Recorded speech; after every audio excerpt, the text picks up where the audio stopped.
Now, we heard the poor guy say metamorphosize. I don't even know what that means. And I don't know if that's a word.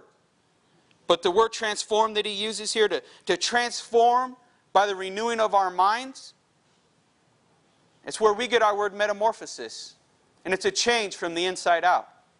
So I'm sure many of you guys may have heard analogies of how caterpillars go through metamorphosis. Right? And they go from being a worm into a beautiful butterfly through this process. So I'm not going to beat that up. But here are some things that, just in research of this, that I found out. And it'll help you guys not only hopefully get a better picture of what we're talking about tonight, but if any of you guys are lucky enough to go on Are You Smarter Than a Fifth Grader and metamorphosis comes up, hey, you may have a leg up. Okay? Here's just a little bit about the life cycle of a butterfly. Okay? A caterpillar attaches itself to a leaf to feed on that leaf so it can grow.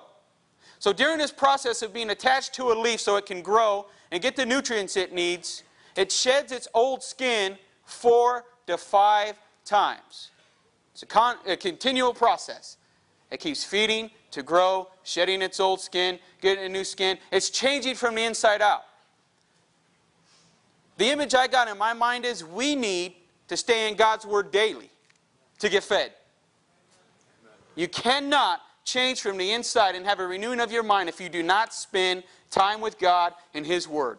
He left His Bible, He left His Word that we read in the Bible so we can get to know Him, so we can know His ways, so we know what He expects of us.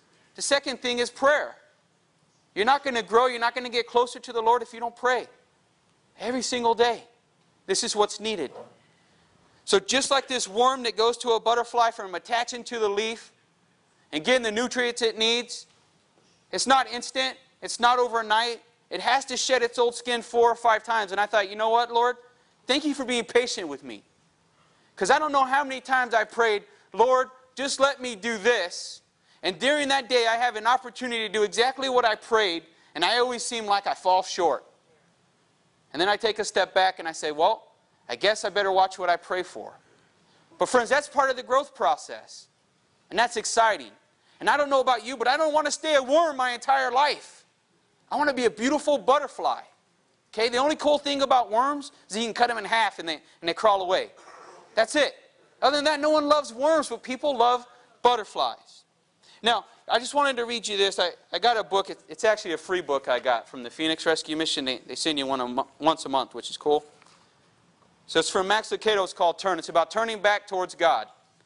And the first thing he says is, in order to turn back towards God, we need to spend time with His Word. We need to spend time in prayer. And here, this is from Steve Farrer in a book called Point Man. And this is what he says. And this is about reading God's Word every day. I need to be reminded of what is true. God's Word gives me a dose of reality. There is right and wrong. There are consequences for making wrong choices. The 10 Commandments are still the standard for life. I am not to repay evil for evil. My morning briefing in the Word gives me a perspective that I don't get in the world. I need God's commentary on my life every day. A Christian in this society is swimming upstream. Without the constant nutrition of the Word, he will soon tire and be dragged off by the sheer force of the current. So change is hard enough. Change is hard enough when you profess to be a Christian. Change is hard enough when you're in the Word every day and you're still praying. It's still a struggle. And I'll be honest, I can't imagine what it must be like to try to change or get in a different situation without Christ. I really can't. To be totally reliant upon yourself, I wouldn't want to be there. I really wouldn't. See, in God's Word, He tells us in 2 Corinthians 5:21, He says that Christ Himself knew no sin, but He became sin for us. So a lot of people will try to twist that in our culture, but really what He's saying is, Christ was our sin offering.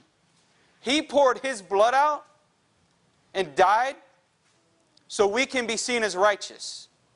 And it's going right back to the heart of the Apostle Paul's message where he's saying, in view of God's mercy, that's Him choosing to come to this earth and walk on the earth where He was beaten and mocked and crucified in view of that, we should give ourselves as a living sacrifice to the Lord.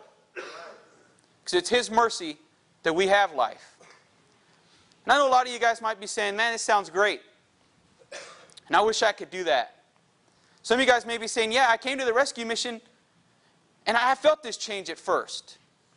But then I got to about phase 2 and things started slowing down. You guys might be a long-time believer. Sometimes it happens to me. And I seem to go through these lulls, these spiritual lulls I call them, where honestly it kind of seems like a chore to get into God's Word. And I have to rebuke those thoughts, and I think this is a privilege that we have in this country. This is a privilege we have all around the world. And some of you guys might be saying, you know what, that's cool. But Chris, I need something more practical. I need something with feet on it. Something that I can do every day. And some people here tonight are probably feeling overwhelmed, like, I want to change, but I don't know about Christ. I don't know about all this stuff yet. And I feel overwhelmed.